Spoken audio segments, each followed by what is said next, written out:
टूटे हुए सपने की सुने कौन सिसकी, अंतर को चीर व्यथा पलकों पर ठिठकी, हार नहीं मानूंगा रार नहीं ठानूंगा, काल के कपाल पर लिखता मिटाता हूँ, गीत नया गाता हूँ, गीत नया गाता हूँ। In the tumultuous seas of political turbulence and societal disruption, a nation often finds solace in the presence of a leader who emerges as a moral compass and a guiding spirit. Atal Bihari Vajpayee, who navigated India through the draconian emergency, championed the Ram Mandir cause, and stared triumph in the Kargil War, epitomized this unwavering leadership. As Prime Minister, he propelled India into the nuclear era, leaving an indelible mark as a resilient statesman.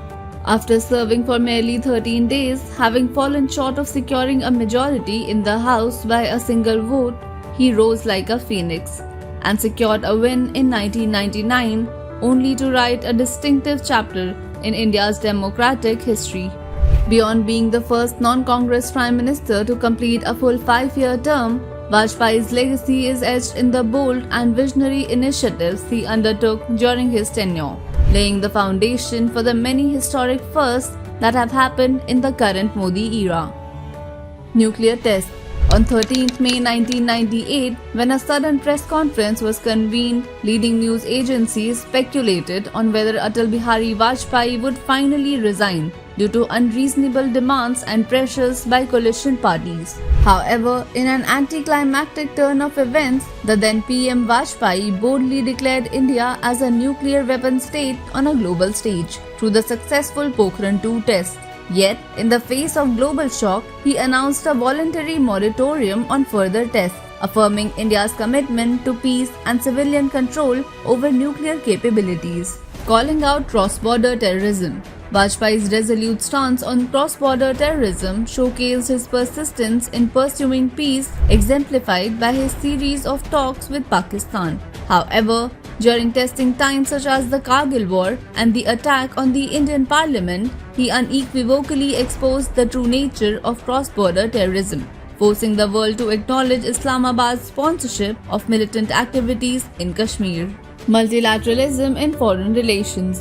One of Vajpayee's notable contributions was the transformation of India's foreign relations through multi-alignment. In a strategic maneuver, he turned decades of estrangement with the USA into a lasting partnership, while also fostering deep ties with post-Soviet Russia and making significant strides in peaceful engagement with China. Strengthening economy. Economically, Vajpayee rescued India from the brink of instability, enacting the Fiscal Responsibility and Budget Management Act in 2003.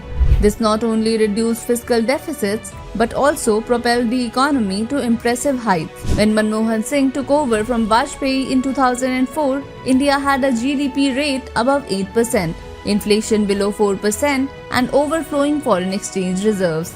Connectivity. Vajpayee's imprint on infrastructure development was indelible, marked by ambitious projects like the Golden Quadrilateral and the Pradhan Mantri Gramin Sadak Yojana, which ushered in a new era of connectivity.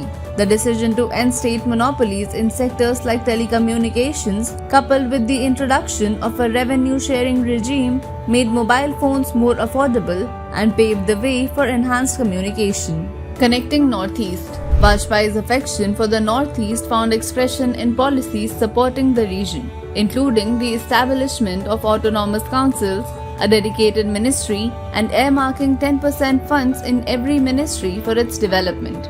Atal Bihari Vajpayee's legacy resides in his personification of democratic principles.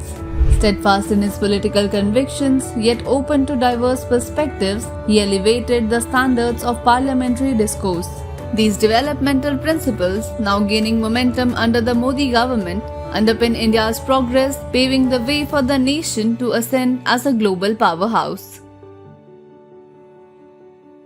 सत्ता का खेल तो चलेगा, सरकारें आएंगी जाएंगी, पार्टियां बनेगी बिगड़ेंगी, मगर ये देश रहना चाहिए, इस देश का लोकतंत्र अमर रहना चाहिए।